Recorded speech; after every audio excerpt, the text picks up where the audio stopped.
아멘.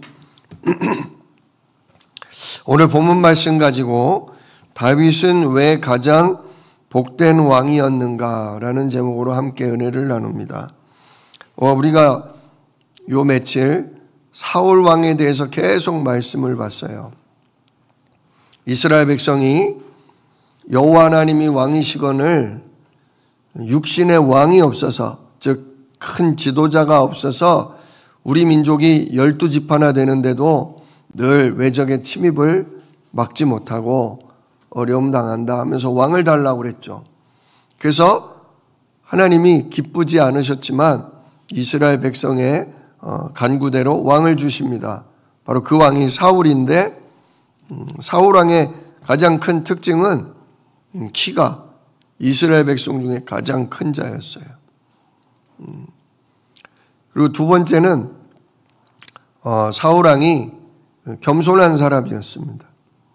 굉장히 어리고 마음이 어린아이와 같고 겸손한 그런 왕이었습니다. 그래서 막 나서기 좋아하고 그러지는 않았습니다.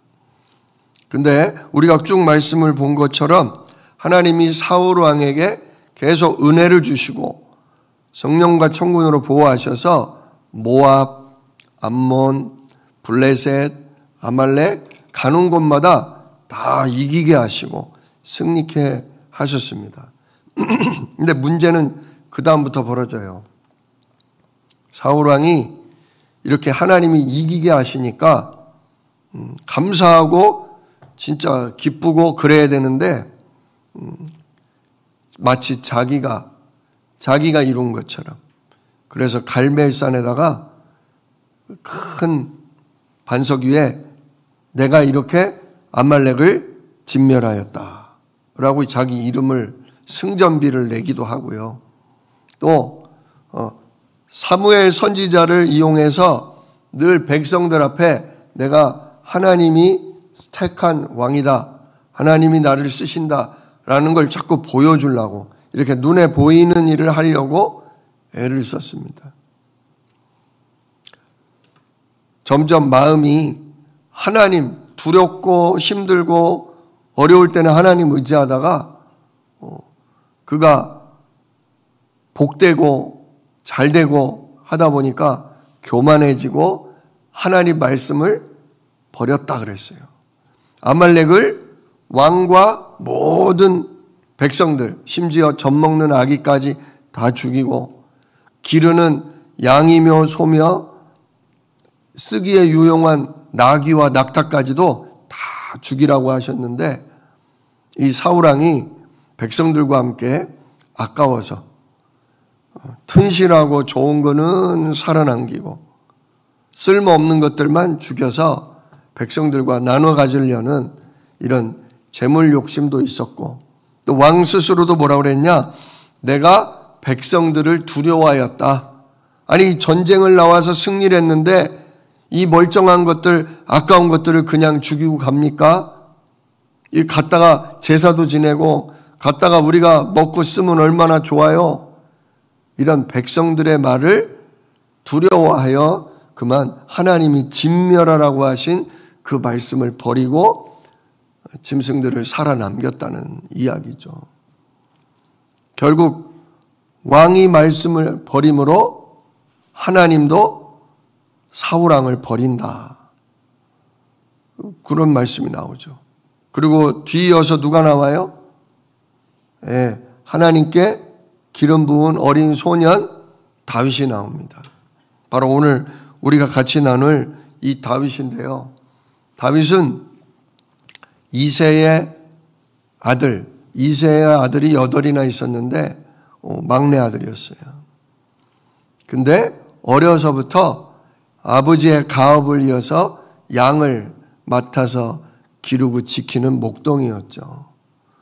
사무엘 선지자가 와서 이 집에 하나님이 택한 왕이 있구나, 그래서 그 집에서 기름을 부으려고 하고 있는데 아들들 7이 다 지나가도 하나님의 마음에 택한 자가 없는 거죠.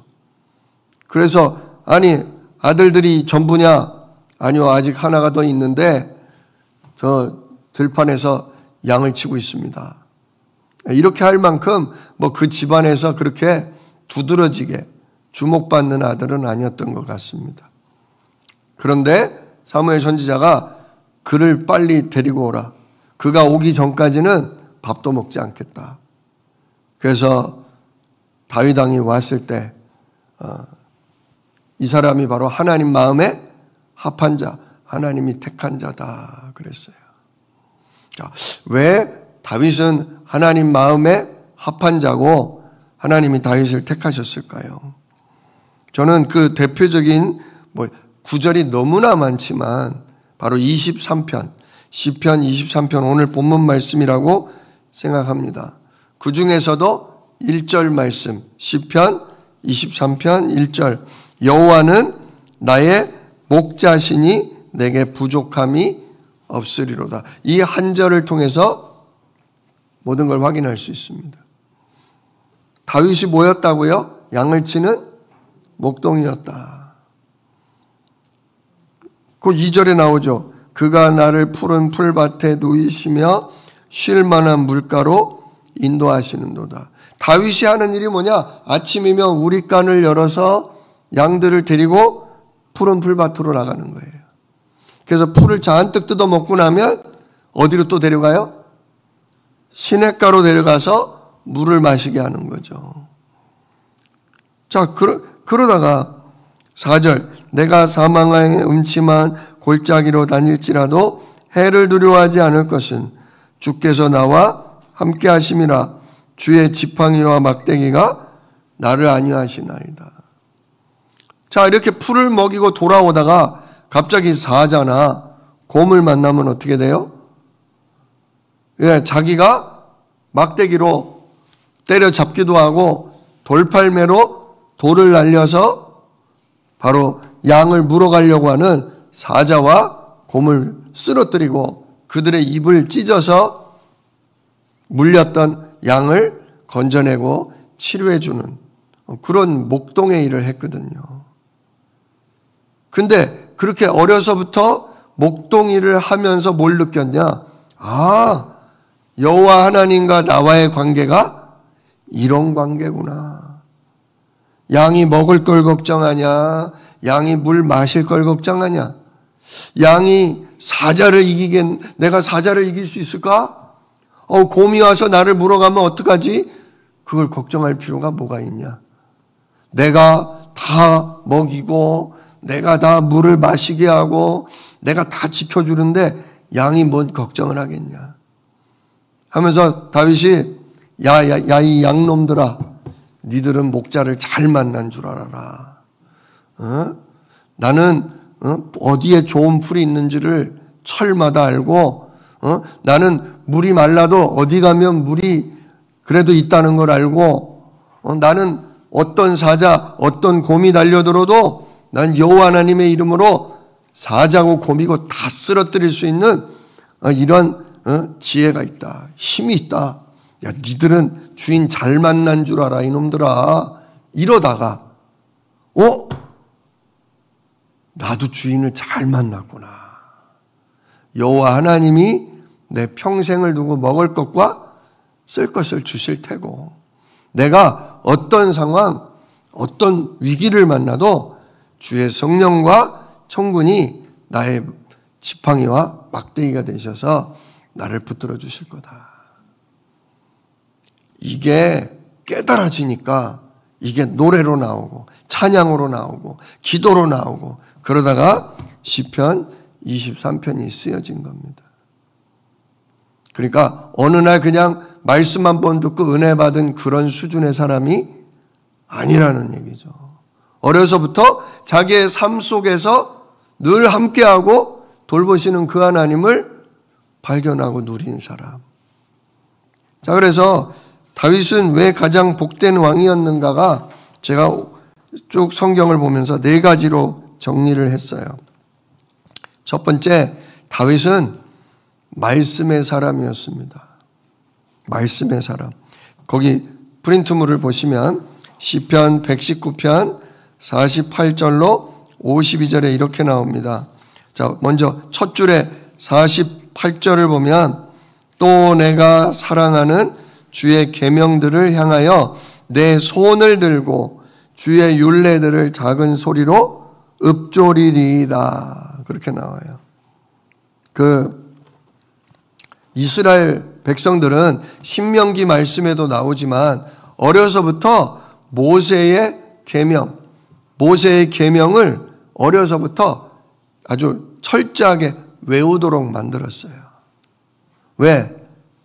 무슨 문제나 위기가 올 때마다 뭐 하도록? 그 말씀 붙들고 뭐 하도록? 기도하도록. 근데 모든 사람이 다 그렇게 말씀을 다 외우고 시마다 때마다 말씀을 암송한 건 아닙니다.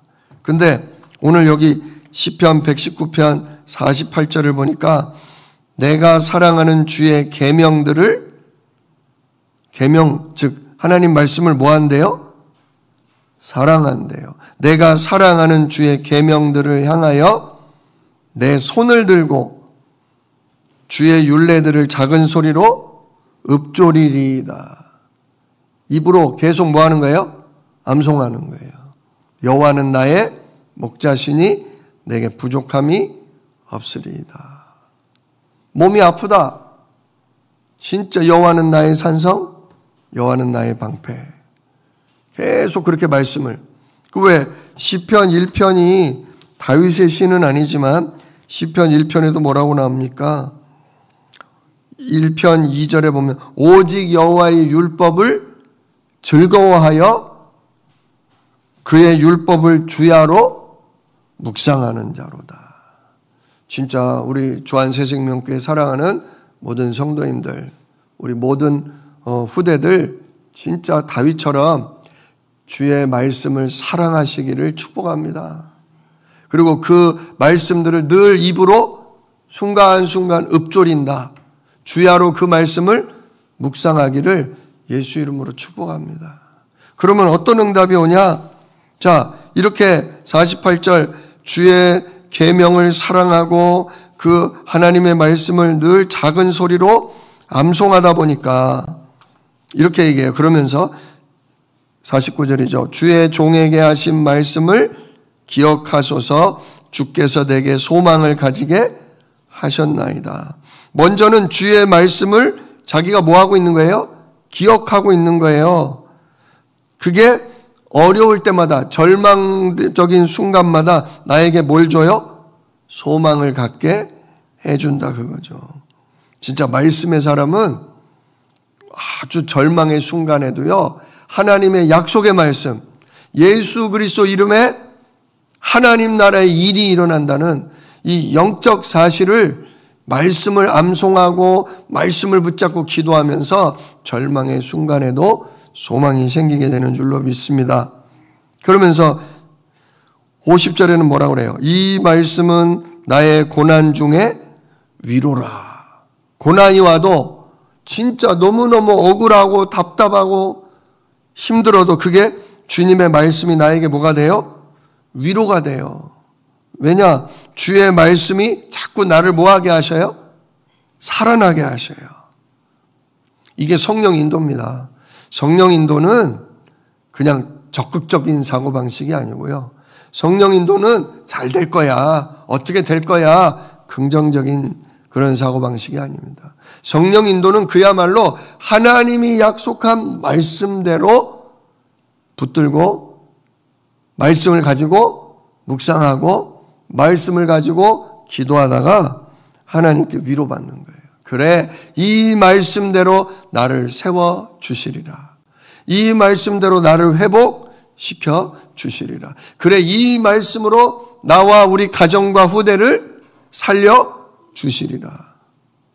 하나님 살려주세요. 우리 자녀 좀 어떻게 해주세요. 뭐 좀 이렇게 그건 다 내 생각이잖아요. 내 소원이고.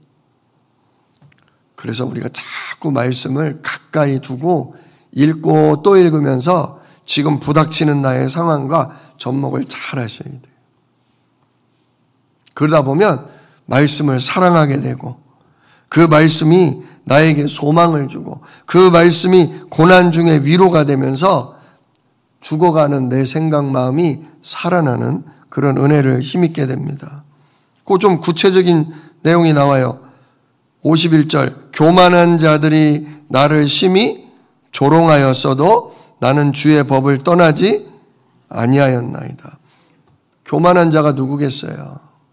물론 내 주변에 나를 시기하고 질투하는 그런 자들일 수도 있는데 그 뒷배에는 누가 있는 거예요?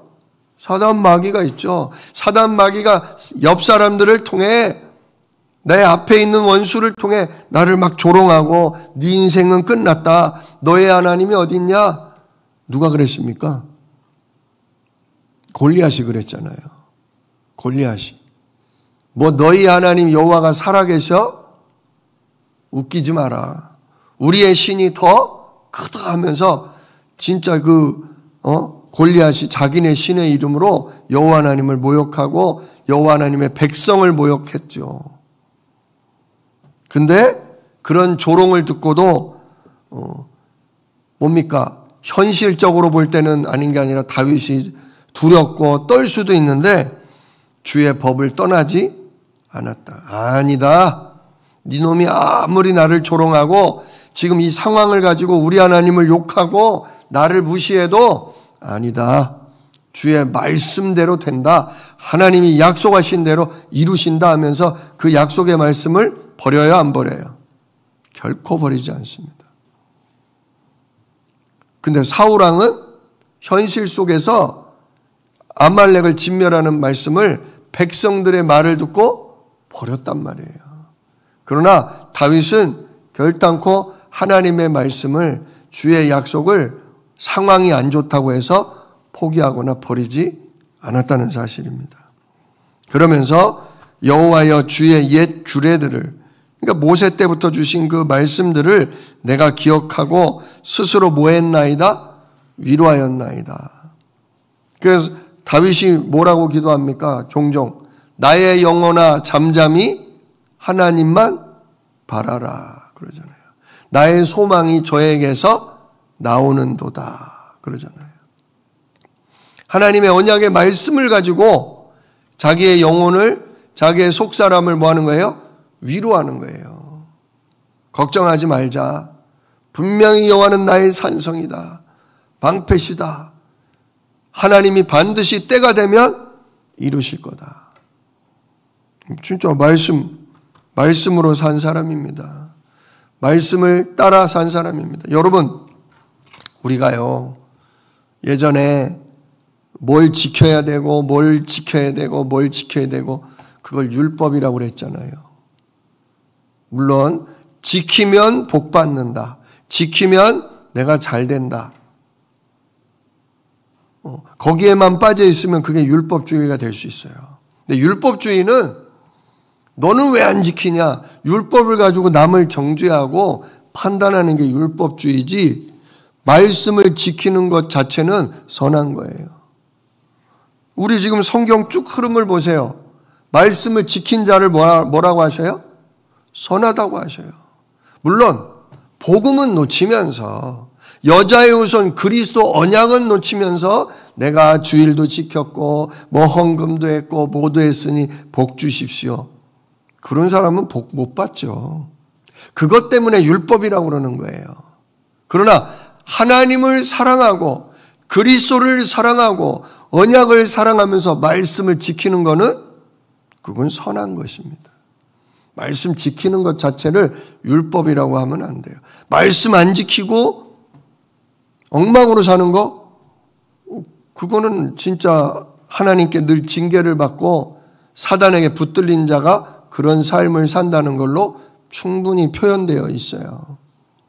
오히려 날마다 주의 말씀을 묵상하고 그 율례를 지키는 자는 성령의 인도받게 되어 있습니다. 이렇게 말씀을 날마다 입으로 암송하고 주야로 묵상하는 사람은 원수가 와서 조롱을 해도 주의 법을 떠나지 않고 그 말씀을 지켜 행한다는 거죠. 오히려 내가 말씀이 내 삶에 지켜지고 있다, 내가 하나님의 기뻐하시는 율례들이 지켜지고 있다, 그게 뭐예요? 그게 내가 성령께 뭐 한 거예요? 사로잡혀서 인도받고 있는 거예요. 근데 내 삶이 하나님이 명하신 계명들이 자꾸 어긋나고 지키기가 싫고 지키려고 했으나 범하게 되고 회개하고 또 범하게 되고 회개하고 또 범하게 되고 가면 갈수록 더한다. 그 사람은 점검해 봐야 돼요. 진짜 내가 성령의 인도 속에 있는 사람인가? 진짜 그리스도가 나의 주인 맞는가? 아니면 내가 머리로는 그리스도가 주인이요 성령님이 나의 인도자라고 말은 하는데 실제로 내가 주인이요 내 마음대로 살고 있구나 점검해 봐야 돼요. 그래서 하나님이 율법을 주신 거예요. 율법을 주신 목적이 그리스도 깨달으라고 하는 것은 맞는데 율법을 주신 목적이 그리스도를 깨닫는 게 맞는데 단지 그리스도만 깨달으라는 게 아니에요.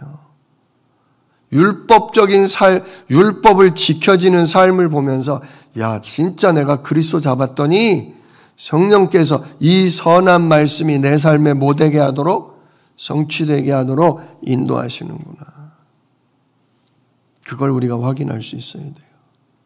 자칫 잘못하면 우리가 입으로는 복음 하면서 우리 삶이 타락으로 방종으로 범죄로 들어갈 수 있어요. 그래서 그때마다 율법을 통해서 내가 성령 인도를 거스르고 있구나. 내가 주인 되어 살고 있구나. 진짜 내가 하나님 앞에 더더욱 성령으로 뭐 해달라고? 충만케 해달라고. 오늘도 그리스도의 십자가의 능력으로 나의 주인됨은 진짜 내 안에 하나님 되고자 하는 이 주인됨이 진짜 그리스도의 권능으로 죽게 하옵소서. 오늘도 나를 새롭게 하옵소서. 계속 내가 기도하면서 주의 말씀을 따라 주의 언약을 따라 그리스도 붙잡고 내가 순종하며 살게 하옵소서. 진짜 이런 삶을 살 때에 하나님이 그의 삶을 책임지십니다. 엉망이었던 삶, 매번 그 문제, 그 유혹만 오면 넘어지던 내 삶이 하나님이 함께 하심으로 말미암아 온전해지고 진짜 우리가 죄된 유혹에서 자유케 되고 악한 영이 떠나감으로 우리가 그 더러운 일에서 빠져나오게 되는 그런 전도자의 삶, 증인의 삶을 또한 살게 되는 줄 믿습니다. 자, 그래서 이렇게 다윗은 늘 말씀을 기준으로 그 말씀을 묵상하고 모든 것을 그 말씀의 인도 따라 살았다는 그래서 하나님이 다윗을 지키시고 가장 복을 주셨다. 두 번째로 다윗은 기도의 사람이었습니다. 기도의 사람. 여기 시편 18편 1절로 2절을 제가 적었는데요. 대표적인 다윗의 기도입니다. 나의 힘이신 여호와여 내가 주를 사랑하나이다. 먼저 이렇게 고백해요. 나의 힘이신 여호와여 내가 주를 사랑하나이다. 그러면서 뭐라 그래? 여호와는 나의 반석이시오 나의 요새시오 나를 건지시는 이시오 나의 하나님이시오 내가 그 안에 피할 나의 바위시오 나의 방패시오 나의 구원의 뿌리시오 나의 산성이시로다. 지금 다윗이 기도하는 게 어때요? 평안한 가운데 구하는 것 같아요? 위급하고 어려운 중에 구하는 것 같아요? 평안한데 뭐 나의 바위, 반석, 방패 그럴 리는 없겠죠. 지금 뭔가 누가 나를 죽이려 하고 누가 나를 해치려 하고 그걸 내가 막을 힘이 없을 때 내 힘으로는 안 될 때 그때 고백하는 거예요. 잘 아시겠지만 다윗은 사울왕의 시기 질투로 말미암아 그 영적인 문제가 확 일어나서 다윗을 죽이려고 했던 그 사울왕으로 말미암아 근 15년 이상을 도망자의 삶을 삽니다. 자기 고향, 자기 집에 머물지도 못했어요. 왜냐? 다윗이 있다고 그러면 다윗이 있는 곳에 함께 있는 자들을 모두 뭐 해버려요? 죽여버렸거든요. 다윗에게 만약에 떡을 줬다, 다윗이 입을 옷을 줬다, 그러면 도와준 그 사람도 뭐 해버려요? 죽여버려요. 심지어 하나님께 제사 지내는 제사장들마저도 죽여버렸거든요. 사울 왕이 완전히 악령에게 사로잡혀서. 그러니까 다윗은 어디 한 곳에 머무를 수도 없었지만 누구의 도움도 쉽게 받을 수가 없었던 사람이에요. 한 동네에 몇 달 이상을 있을 수가 없는 겁니다. 심지어 나중에는 사람이 사는 동네에 머무를 수가 없어서. 왜? 자기 때문에 너무 많은 사람이 죽으니까. 사람이 살지 않는 산골짜기, 바위, 또 동굴, 완전히 사람이 살 수 없는 그런 데만 돌아다닙니다. 거기 먹을 게 있습니까? 마실 물이 제대로 있겠습니까? 오만 진짜 가장 어려운 살기 힘든 그런 데만을 도망다니면서 살았습니다. 그러다 보니 늘 아침에 눈 뜨는 순간부터 저녁에 눕는 그 순간까지 늘 무슨 위협이 와요? 죽음의 위협이 와요. 더군다나 사울 왕이 누구든지 다윗이 어디 숨어 있다고 신고하는 자에게는 큰 돈을 주고 아주 좋은 자리를 주겠다. 이렇게 포상금을 거니까 너도 나도 다윗이 어디 있다 그러면 뭐 하려고 그래요? 신고하려고 그래요. 그러니까 믿을 사람도 없어요. 심지어 다윗 왕이 나중에는 자기가 죽였던 골리앗, 자기가 죽였던 골리앗의 땅인 블레셋으로 망명을 갑니다. 블레셋 왕에게 찾아가서 나 좀 받아달라고. 내가 예전에는 골리앗을 쳐 죽였으나 지금 그 일로 우리 왕이 미쳐가지고 나를 죽이려더니 제발 나를 당신의 부하로 받아주시면 내가 블레셋을 위해 충성되게 싸우겠나이다. 거짓말로. 왜? 도저히 살 수가 없어서. 자기만이 아니라 다윗 왕을요 400명의 남자들이 쫓아다녔어요. 왜냐? 사울 왕이 나중엔 폭정을 했어요. 막 여자들을 다 자기 시녀로 후궁으로 빼앗아가고 남자들을 다 자기 집에 농사시키고 오만이라는 거로 빼앗아가고 세금을 무겁게 매기니까 살기 힘든 남자들이 하나님께 다윗 왕이 기름 부었다는 얘기를 듣고 몰래 다윗에게로 자꾸 찾아가서 무려 남자만 400명이 쫓아다녔어요. 그러니 어디 숨기가 어렵고 더더구나 먹을 것도 구하기가 너무 힘들었죠. 그래서 결국은 블레셋으로 망명을 가기까지도 했습니다. 이마만큼 다윗은 너무 고난이 많았어요. 그런데 그 고난 가운데에도 오늘 시편 18편 1절 뭐라고 그래요? 나의 힘이신 여호와여 내가 주를 사랑하나이다. 여러분 같으면 그렇게 먹을 것도 없고 머리 둘 만한 집도 없고 도망 다니는데 나의 힘이신 여호와여 주를 사랑하나이다 이 고백이 나올 수 있을까요? 하나님 언제까지입니까 하나님? 내가 언제까지 이래야 돼요? 나 왕 해준다며요. 차라리 나 왕 안 할래요. 이러려면 나 안 합니다. 이게 뭡니까? 아니 하루 이틀이어야 말이죠. 그죠? 1, 2년도 아니잖아요. 십수년을. 근데 아까도 여기 시편 119편 말씀처럼 주의 말씀으로 내가 고난 중에 위로를 받습니다. 이 말씀을 묵상하다 보니 내 영혼이 살아납니다. 진짜 말씀의 사람이었기 때문에 그 말씀을 근거로 해서 오늘 이런 시편 18편의 기도가 나오는 거예요.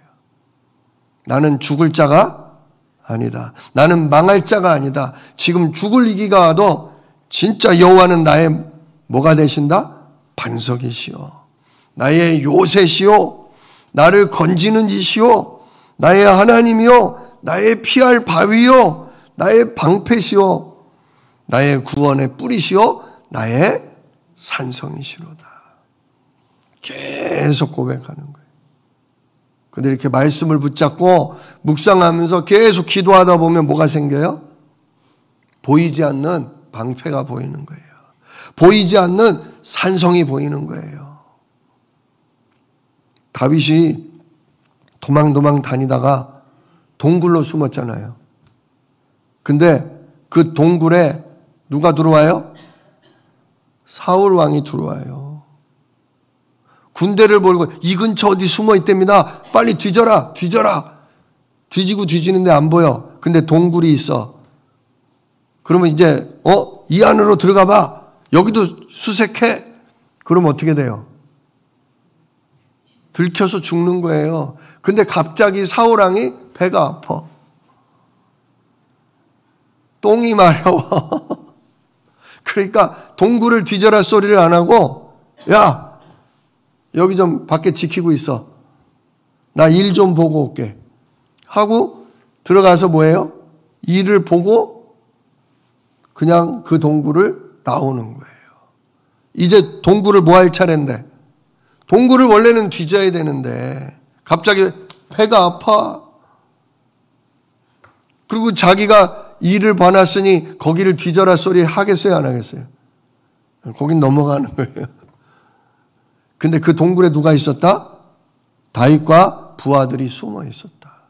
다윗의 부하가 쿡쿡 찌르잖아요. 다윗이요, 저 사울 왕이 일 보러 들어왔는데 그냥 팍 죽입시다. 그러면 저 부하들도 다 흩어지고 결국 당신이 왕이 되실 겁니다. 다윗이 그때마다 뭐라고 그래요? 여호와 하나님이 기름 부으신 자를 내가 손대지 않는다. 하나님의 절대 주권.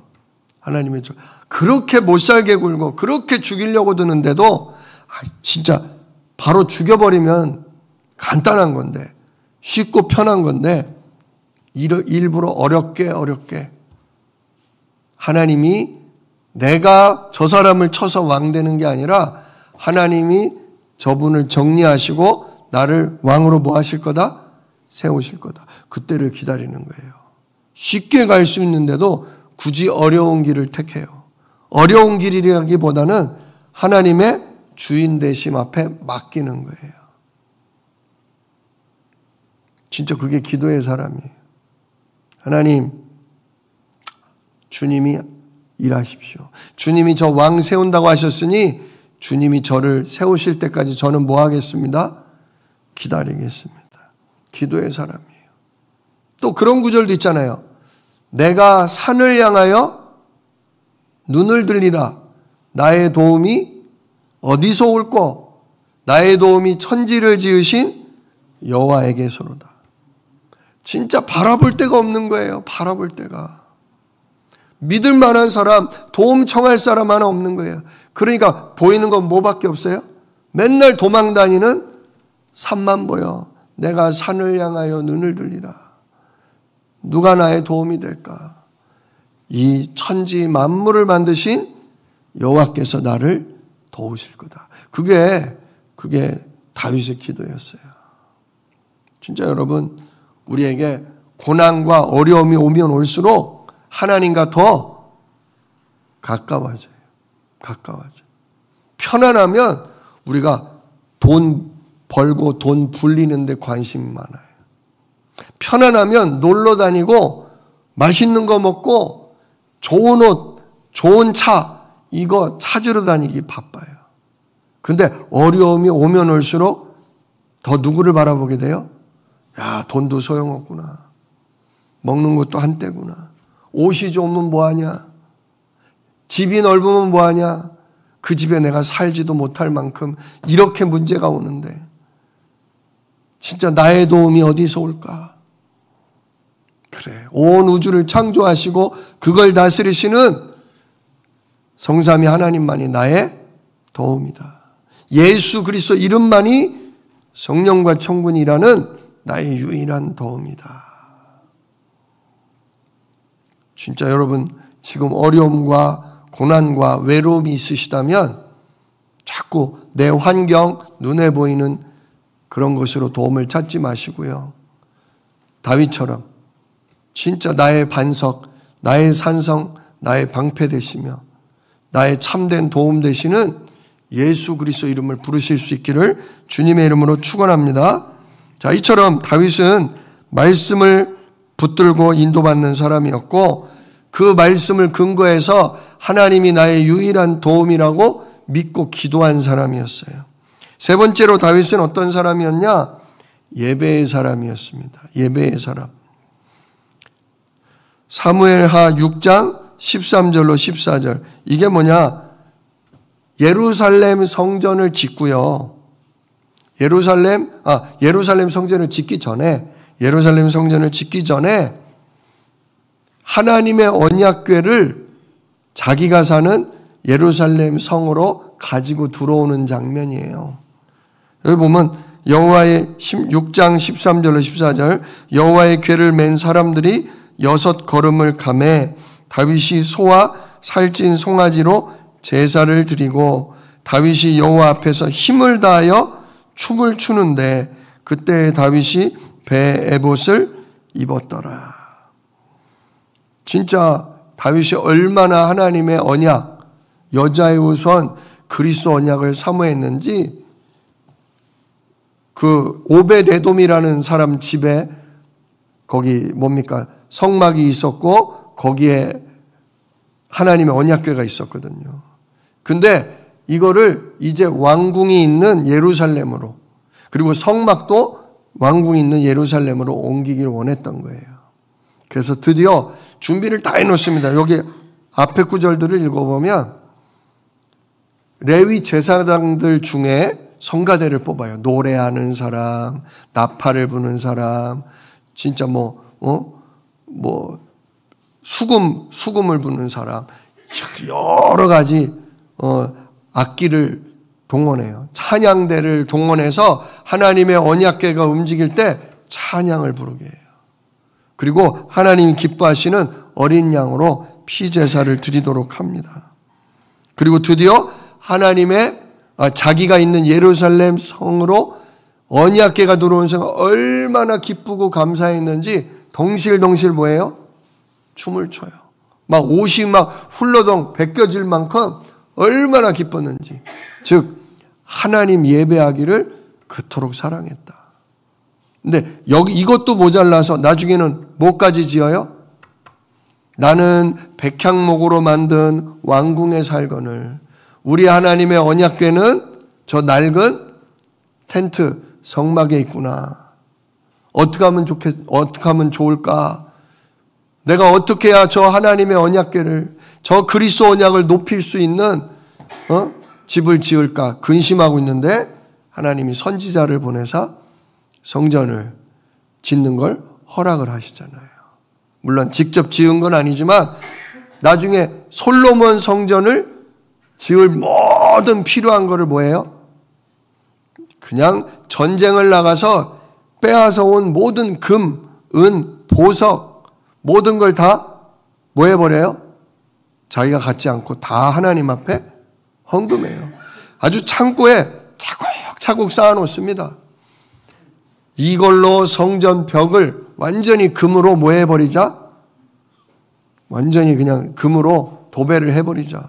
왜? 금이라는 게 거룩한 걸 얘기하는 거거든요. 온전하고 거룩한 거. 진짜 다윗은 재산을 아끼지 않았습니다. 하나님이 준 모든 것을 다 성전을 위해. 그만큼 다윗은 예배의 사람이었습니다. 언약궤 하나만 들어오는 일을 위해서도 최선을 다했고 성전을 짓는 일을 위해서도 정말 최선을 다할 만큼 하나님을 가까이 모시고 하나님을 섬기기를 그토록 사랑했다. 이러니 하나님이 복을 안 주실 수가 없죠. 결국 다윗 왕에게 뭐라고 그러셔요? 내가 너의 집안을 영원한 왕의 집안이 되게 하겠다. 내가 너와 언약한다. 너의 집안은 영원한 왕의 집안이 될 거다. 결국 비록 그 뭡니까? 다윗의 왕조도 바벨론에 의해서 나라가 망하지만 그때까지요, 다윗의 왕조는 남유다는 다른 왕의 집안으로 바뀌질 않아요. 뿐만 아니라 나중에 다윗의 후손으로 누가 오셔요? 왕이신 그리스도가 오시죠. 이렇게 말씀 붙잡고 늘 기도하며 하나님이 가까이 진짜 모시기를, 늘 하나님과 함께하기를 사모한 다윗은 결국 예수 그리스도의 조상이 됩니다. 자, 네 번째로 다윗은 왜 복된 왕이었냐? 다윗은 회개해야 하는 사람이었습니다. 다윗은요, 다른 인물들이 실수가 많았는데 다윗은 비교적 실수가 거의 없었어요. 그러나 다윗도 하나님이 복 주시다 보니까 이게 풍요로운 중에 게을러지고 그만 한순간 음란에 빠져가지고 자기 부하의 아내를 범하고 그걸 거짓말로 덮으려다가 안 되니까 결국 자기의 충성된 부하를 죽이고 그의 아내를 마치 호의를 베푸는 것처럼 자기 부인으로 맞아들이는 아주 끔찍한 죄를 범하죠. 근데 그때 다윗 왕이 어물쩍 넘어가려고 그랬는데 하나님이 선지자 나단을 보내서 아주 제대로 뭐 하셔요? 제대로 밝혀내셔요. 그러자 다윗이 어떻게 합니까? 그때부터 통회 자복을 합니다. 그 장면이 바로 시편 51편인데요. 오늘 5절로 7절을 보면요, 이렇게 나옵니다. 내가 죄악 중에서 출생하였으며 어머니가 죄 중에서 나를 잉태하였나이다. 자기의 죄의 근본을 얘기를 해요. 내가 어느 가운데서 출생했다? 내가 죄악 중에서 출생했다. 이게 창세기 3장 근본 문제입니다. 내가 하나님 떠나 진짜 사단에게 속는 죄 가운데 태어났습니다. 우리 어머니가 그런 죄 가운데서 나를 뭐 하셨습니다? 나를 나를 가지셨습니다. 그러니 나도 어쩔 수 없이 하나님 못 누릴 때도 있고 내가 주인 될 때도 있고 그래서 하나님이 명하신 일들을 범하는 죄에 빠질 때가 있나이다. 그러면서 뭐라고 그래요? 보소서 주께서는 중심이 진실함을 원하시오니 내게 지혜를 은밀히 가르치시리이다.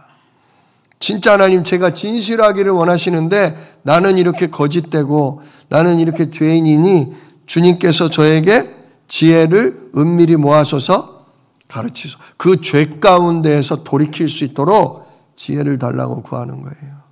그러면서 뭐라고 그래요? 우슬초로 나를 정결하게 하소서. 내가 정하리이다. 나의 죄를 씻어주소서.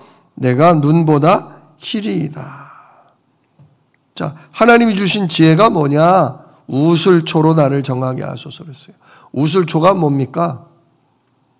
우슬초는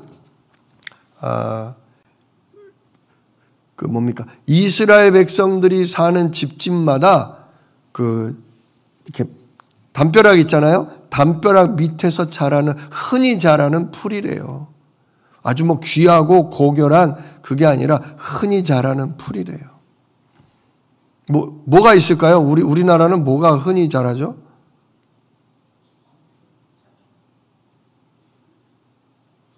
강아지 풀? 토끼풀. 근데 토끼풀은 키가 너무 작고 좀 이렇게 좀 길어야 돼요. 좀 이 정도 길어야 돼요.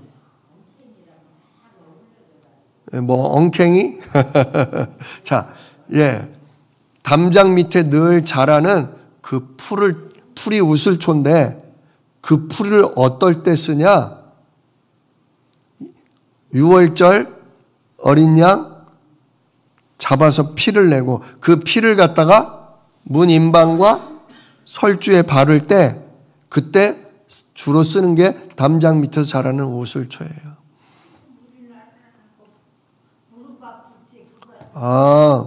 무릎 아플 때. 자, 그런데 자, 우슬초로 나를 정결케 하라는 것은 무슨 뜻이에요? 우슬초를 우리가 다려서 약으로 먹어야 그게 아니잖아요. 그죠? 어린 양 피를 묻혀서 바르는 거예요.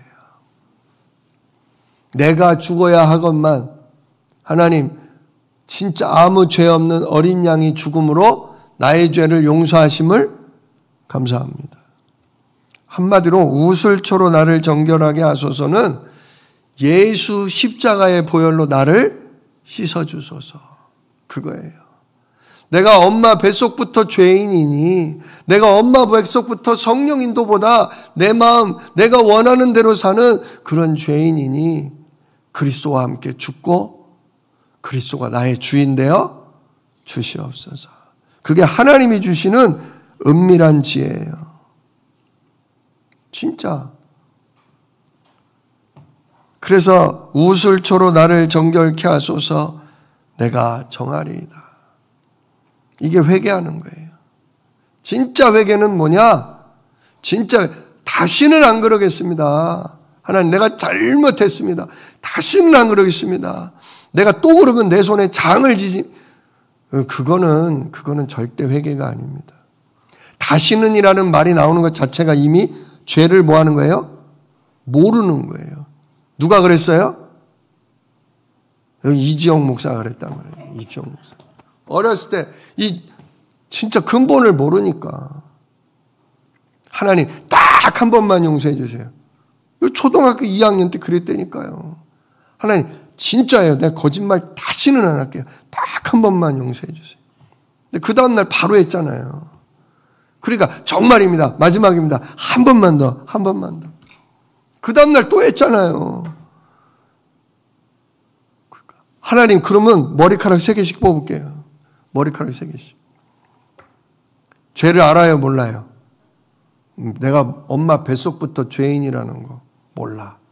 그러니까 한 번만 진짜입니다. 마지막은 예수 십자가밖에 없어요. 십자가에서 나의 주인됨이 죽어서 끝나야 돼요. 그래야 사단이 손 못 대요. 내가 죽고 그리스도가 나의 뭐 되셔야? 부활하신 그리스도가 완전 나의 주인 되셔요. 그래서 오늘도 우리는 아침에 눈 뜨는 순간부터 오늘도 예수 그리스도 이름에 약속한 성령으로 나를 충만하게 해달라고. 내가 엄한 길로 가지 아니하고 악한 자의 꾀를 쫓지 아니하고 죄인의 길에 서지 않도록 성령께서 저를 인도하시고 진짜 저를 깨닫게 해주십시오. 그리고 넘어졌을 때 예수 십자가의 보혈로 나를 정결케 하시고.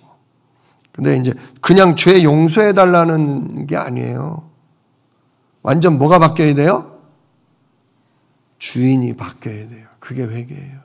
주인이 바뀌어야 돼요. 다시는 이렇게 안 살려면 누가 바뀌어야 돼요? 모든 선택, 모든 생각에 그리스도가 주인 되셔야 돼요.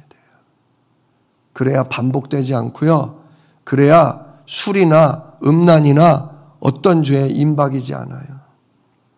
근데 대부분 예수 피로 씻어주세요. 아이고 이제 용서받았네. 아이고 속 시원해. 아이고 다 끝났다. 그리고 뭐는 안 바꿔요? 주인을 안 바꿔요. 삶의 태도를 안 바꿔요. 아 진짜 성령 아니면 나 또 그 짓에 빠지지. 진짜 오늘도 하늘 군대로 나를 보호하지 않으시면 나는 또 넘어지지. 그거 다른 거잖아요. 아유 나는 죄인이야. 몸은 어쩔 수 없어. 몸은 마귀에게 속게 돼 있는 거야. 사는 날 동안 또 그럴 수 있어. 그거는 합리화예요. 잘 구분하셔야 돼요. 뭡니까? 예수님 승천하시고 불과 3, 40년 만에 초대교회에 영지주의 이단이 일어났어요. 영지주의 이단이 뭐라고 그랬냐? 거룩한 건 영적인 것밖에 없다. 우리가 영적으로 뭐 받았다? 그리스도로 구원받았다. 그러나 몸은 더럽다. 몸은 아담으로부터 물려받은 거라 타락했기 때문에 몸은 사는 날 동안 죄에 찌들어 사는 거다. 그래서 그 영지주의 이단이요, 엄청난, 교회 내에서 엄청난 음란이 지속되고 진짜 타락하는 그런 모습을 보였어요. 왜냐? 어차피 구원받는 거는 뭐다? 영이지 육은 아니다. 육은 죄덩이다. 그러면서 그냥 사단에게 내어주는 꼴이 된 거예요. 아닙니다. 우리가 천국에 영혼만 갑니까? 나중에 하나님이 마지막 날 재림 때 우리 몸까지도 뭐 하셔요? 몸까지도 부활시켜서 새로운 몸으로 올라가잖아요. 하나님은 우리의 영혼과 우리의 온 마음과 우리의 온 몸으로 주를 섬기고 하나님의 귀한 일꾼이요 증인 전도자 되기를 원하십니다. 그래서 우리도 진짜 이 다윗처럼 내가 잘못했을 때 철저하게 인정하고 내가 근본적으로 죄인 될 수밖에 없음을 고백하면서 예수 십자가로 그 보혈로 나를 정결케 하시고 그 십자가로 나를 죽게 하시고 이제 내가 주인 되지 않고 성령이 모든 일의 주인 되어 달라고 날마다 나를 주님께 드리는 것, 그게 진짜 회개입니다. 그럴 때 하나님 쓰십니다. 결국 다윗은 그 일 이후로 완전히 하나님 앞에 회개한 이후로 또 같은 죄를 범치 않았습니다. 계속 어려움이 왔지만 그 죄를 범치 않고 끝까지 여호와 하나님의 시간표를 기다리고 주의 말씀이 또 내게 성취되기를 붙잡고 기도하는 사람으로 살다가 갔습니다. 진짜 우리 사랑하는 성도 여러분, 다윗이 왜 가장 복된 왕이었냐? 오직 말씀을 기준으로 그 말씀의 약속으로 기도하며 하나님을 예배하는 삶이 가장 복된 삶임을, 그리고 넘어졌다 할지라도 오직 그리스도로 주인을 바꿔달라고, 나를 정결케 해달라고 회개하는 참된 회개의 사람이었습니다. 그래서 다윗은 40년 동안 온 나라를 지키고 중간에 한 번 실수했지만 나라를 우상 숭배에 빠뜨리거나 다른 범죄에 빠뜨리지 않고 아주 여호와 하나님의 성전을 짓는 일을 잘 이어받을 수 있도록 대를 이어서 언약을 심어주는 그런 왕으로 쓰임받다 갔습니다. 우리 사랑하는 주한 새생명교회 성도 여러분, 다윗처럼 늘 말씀을 주야로 묵상하실 수 있기를 축복합니다. 24시 예수 그리스도 이름으로 하나님이 오늘 나를 지키셔야 합니다. 오늘도 내 생각, 마음, 영혼, 육신을 성령과 천군으로 지켜달라고 기도하시기를 바랍니다. 그리고 정말 다윗처럼 예배를 사모하고 진짜 하나님 섬기기를 기뻐하실 수 있기를 바라고, 그 다음 정말 잘못된 것이 있다면, 내가 반복해서 실수하고 넘어지는 죄가 있다면 철저히 나의 근본을 고백하면서 그리스도의 십자가의 권능으로 주인을 바꿔주십시오. 이 일에 내가 원수에게 내어주지 않도록 하나님 진짜 성령으로 나를 사로잡아 달라고 참된 회개하는 그런 인도받는 주의 백성 되시기를 다시금 주님의 이름으로 축복합니다. 기도하겠습니다. 은혜로우신 아버지 하나님 감사합니다. 오늘 우리가 이 다윗 왕의 복된 삶을 보면서 이게 사람이 할 수 있는 일이 아니구나를 봅니다. 오직 하나님께서 우리에게 은혜 주셔야, 믿음 주셔야, 성령으로 지키시고 하늘 군대로 보호하셔야 우리도 이 복을 받겠구나 싶습니다.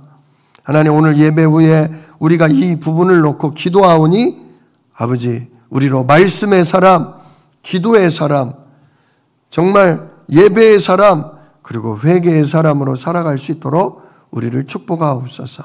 이 일을 능히 이루실 약속이 있는 예수 그리스도의 이름으로 기도드리옵나이다. 아멘. 오늘 말씀 붙잡고 우리 같이 4가지 사람 되도록